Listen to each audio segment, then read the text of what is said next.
साथियों, जय हिंद। मैं आपका दोस्त मुनमुन कुमार आप सबको दिल की गहराइयों से हार्दिक अभिनंदन और स्वागत करता हूं। दोस्तों, आज हम बात करने वाले हैं राजनीतिक परिचर्चा पर। बिहार के एक ऐसे लोकसभा सीट, दोस्तों शिवहर शिवहर की बात करें तो एक ऐसा लोकसभा सीट है जो हमेशा से चर्चा में रहता है। ये हमेशा से अपने सरगर्मियों को लेकर के जाना जाता है। दोस्तों, इस बार की बात करें तो एनडीए की तरफ से जो शिवहर की प्रत्याशी हैं और महागठबंधन की जो प्रत्याशी हैं, इन दोनों के बारे में आज थोड़ा सा चर्चा करेंगे। एनडीए के जो प्रत्याशी हैं उनके ऊपर, और बाकी की जो वृत्तांत होगी दोस्तों वो हम करेंगे महागठबंधन की जो प्रत्याशी हैं उनके ऊपर। दोस्तों, सबसे पहले हम बात करेंगे जो एनडीए की प्रत्याशी हैं। एनडीए की तरफ से दोस्तों ये शिवहर का सीट जनता दल यूनाइटेड के खाते में गया है, और जनता दल यूनाइटेड की तरफ से जो प्रत्याशी है वो बाहुबली आनंद मोहन की पत्नी चेतन आनंद की मां। जी हाँ दोस्तों, वही चेतन आनंद जो नमक तो खाया लेकिन नमक हरामी करके जब बिहार सरकार की फ्लोर टेस्ट होनी थी उस समय पाला बदल लिया। वही चेतन आनंद बोलता है कि ठाकुर के कुएं में बहुत सारा पानी है, सबको पिलाएंगे, लेकिन यकीन मानिए दोस्तों अब वो कुआं सूख चुका है, क्योंकि उस कुएं से न जाने कितनों ने पानी निकाल लिया है। दोस्तों, चेतन आनंद के पिता जो आनंद मोहन हैं ये भी पहले सांसद रह चुके हैं, और ये सिर्फ इनको बाहुबली ही नहीं दोस्तों, बाहुबली के साथ साथ अगर इनको कहा जाए एक जिलाधिकारी के हत्यारे की तो इसमें कोई गुनाह नहीं है, क्योंकि ये जी कृष्णैया के हत्यारे भी हैं। पूर्व में इन्होंने एक आईएएस अधिकारी का हत्या के जुर्म में इनको कई वर्षों तक जेल में भी रहना पड़ा, और पिछले साल ही इनको जेल से रिहा करने के लिए सरकार ने कानूनों में संशोधन करके इनको जेल से बाहर निकाला अपने वोट बैंक की राजनीति के लिए। तो दोस्तों, ये रहा एनडीए की प्रत्याशी का संक्षिप्त विवरण। और दूसरी तरफ जो महागठबंधन की प्रत्याशी हैं जिनका नाम है रितु जायसवाल। जी हाँ दोस्तों, वही रितु जायसवाल जिनका जन्म 1977 में बिहार के हाजीपुर जिला के भोला चौधरी और आशा जायसवाल के घर में हुआ। रितु जायसवाल ने वैशाली के महिला कॉलेज से अर्थशास्त्र में कला स्नातक की उपाधि प्राप्त कर आगे की पढ़ाई के लिए वो दिल्ली चली गई।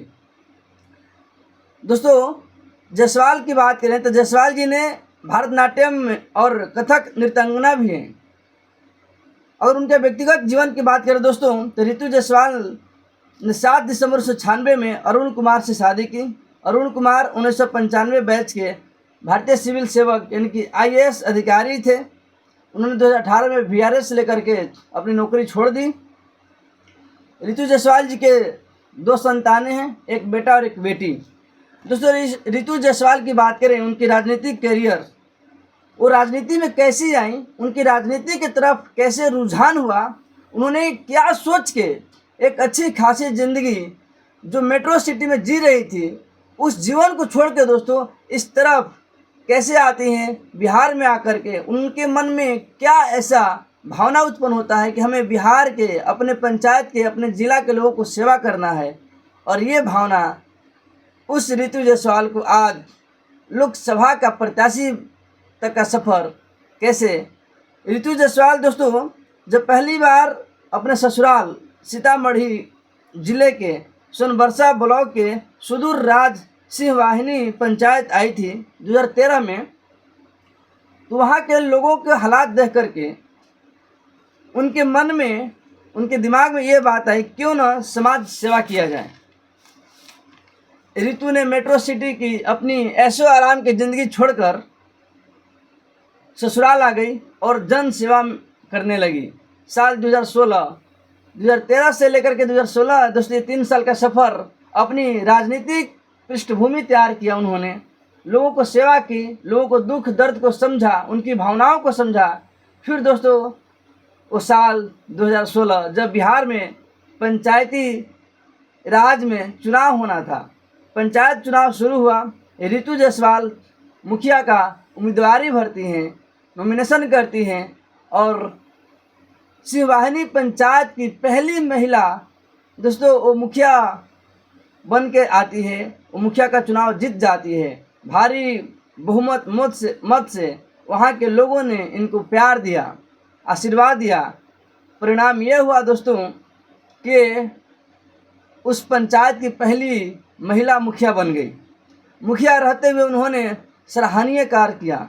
उन्होंने अपने गांव, अपने पंचायत के सभी गांवों को एक समान, एक नज़रिए, सभी जनता को सम्मान दिया, प्यार दिया। परिणाम ये हुआ दोस्तों, वे 2 से 2.5 साल के कार्यकाल में ही उनको प्रतिष्ठित संस्थानों द्वारा बहुत सारे पुरस्कार दिए गए, सम्मान दिया गया। और दोस्तों 26 दिसंबर 2018 को भारत के भूतपूर्व राष्ट्रपति के द्वारा उन्हें दिल्ली बुलाया गया और उन्हें चेंज ऑफ चैंपियन की उपाधि दी गई, उन्हें नवाजा गया।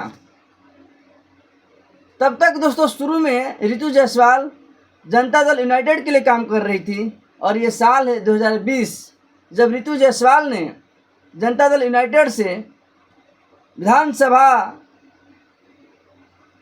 की चुनाव लड़ने की प्रतिक्रिया व्यक्त की और परिहार विधानसभा से टिकट मांगी, लेकिन उनको टिकट जनता दल यूनाइटेड ने नहीं दिया दोस्तों। उन्होंने पार्टी को छोड़ दिया, जनता दल यूनाइटेड छोड़ करके उनको आरजेडी ऑफर किया दोस्तों, और आरजेडी पार्टी ने परिहार विधानसभा से अपना कैंडिडेट बनाया।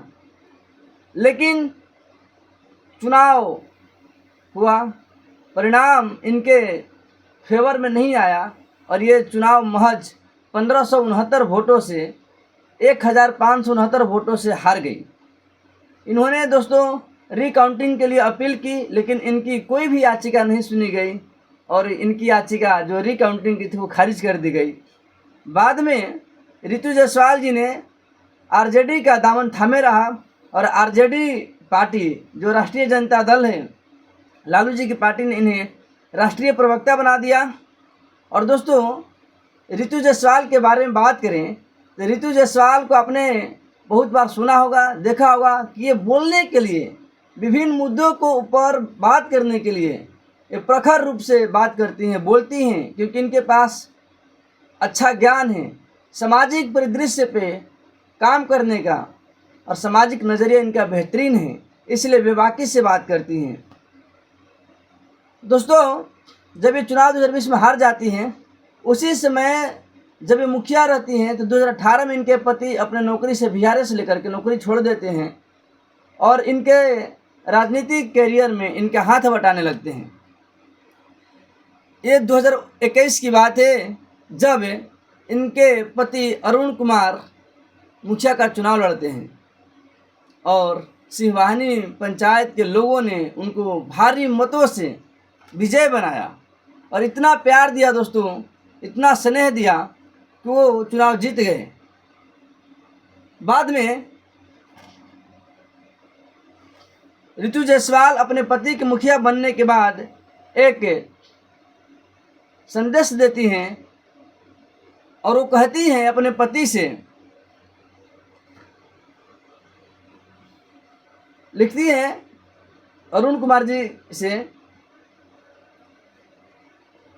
रितु जायसवाल कहती है कि पति के मुखिया बनने पर रितु जायसवाल ने भावुक पोस्ट लिखा था।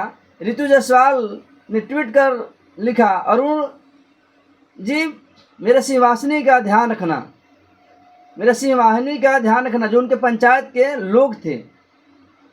इस मिट्टी को मैंने अपने खून पसीने से सींचा है। जनता ने 2500 वोटों से जितवा कर आपको जो सम्मान और विश्वास दिया है उसका मान बनाए रखना। कांटों से भरे रास्तों पर चलते हुए इस धरती को मैंने भ्रष्टाचार और अपराध की आग से बचाए रखने का हर संभव प्रयास किया है। आपसे मेरी विनती है कि आप इस उम्मीद को टूटने मत दीजिएगा। दोस्तों इस ट्वीट ने उस सिंहवाहिनी पंचायत के लोगों में रितु जायसवाल का ये मान सम्मान और बढ़ा दिया। समय 2020 से 2024 4 साल का ये सफ़र रितु जायसवाल अपनी राजनीतिक पृष्ठभूमि को इतना मजबूत कर ली थी कि लोगों के बीच में इनकी मांग बढ़ चुकी थी और शिवहर की जनता ने आरजेडी पार्टी से गुहार लगाया कि आप इस बार के लोकसभा प्रत्याशी किसी और को नहीं बल्कि रितु जायसवाल को बनाइए। एक ऐसी महिला जो अपनी ऐशो आराम की ज़िंदगी छोड़ करके, मेट्रो सिटी को छोड़ करके वो आई है बिहार की धरती पर, और हम शिवहर वासियों के बीच में इन्होंने अच्छा काम किया है। हर मुद्दे के ऊपर बेबाकी से बात किया है। और दोस्तों 2024 जब लोकसभा चुनाव का बारी आता है, सीटों का आवंटन होता है, विभिन्न पार्टियों के खाते में विभिन्न लोकसभा सीट जाते हैं, उसी में शिवहर का सीट आरजेडी के खाते में गया और आरजेडी की जो प्रत्याशी बनी वो रितु जायसवाल। लोकसभा चुनाव शिवहर का सीट, जिसे काफ़ी सरगर्मियों वाला सीट भी कहा जाता है, महागठबंधन के उम्मीदवार आरजेडी कोटे से रितु जायसवाल, जबकि एनडीए के उम्मीदवार जेडीयू कोटे से लवली आनंद, जो आनंद मोहन की पत्नी तथा शिवहर के विधायक चेतन आनंद की मां से सामना होने वाला है। अब दोस्तों देखना है कि शिवहर के उस तमाम जनता और तमाम व्यक्ति एक तरफ जिनकी पृष्ठभूमि सिर्फ मलाई खाने की है, तो एक तरफ एक ऐसी प्रत्याशी जिसने खून पसीने से सींच करके अपनी राजनीतिक पृष्ठभूमि को बनाया है। देखना है दोस्तों जब परिणाम आएगा तो ये जो ऐशो आराम जिनकी पृष्ठभूमि अपराधों से भरा हो, बाहुबलियों से भरा हो, तो एक तरफ एक ऐसा प्रत्याशी जिसने अपनी जीवन की सारी खुशियों को त्याग करके अपना जीवन उन लोगों के बीच में लेकर के आई हैं जो चाहती हैं कि सच में परिवर्तन हो, सच में बदलाव हो। तो दोस्तों अगर आप शिवहर लोकसभा चुनाव से अगर मेरी वीडियो देख रहे हैं तो आप अपना वोट किसे दे रहे हैं ज़रूर कमेंट करें। और आपको ये वीडियो पसंद आया हो तो सो प्लीज़ आप इस वीडियो को शेयर करें। मैं आपसे हाथ जोड़ करके विनती करता हूँ कि आप सब लोग ऐसे सपोर्ट करें। और ये कैसा लगा वीडियो आप ज़रूर कमेंट करें। अगर आप मेरे चैनल पर नए हैं तो मेरे चैनल को सब्सक्राइब कीजिए, वीडियो को शेयर कीजिए। जय हिंद।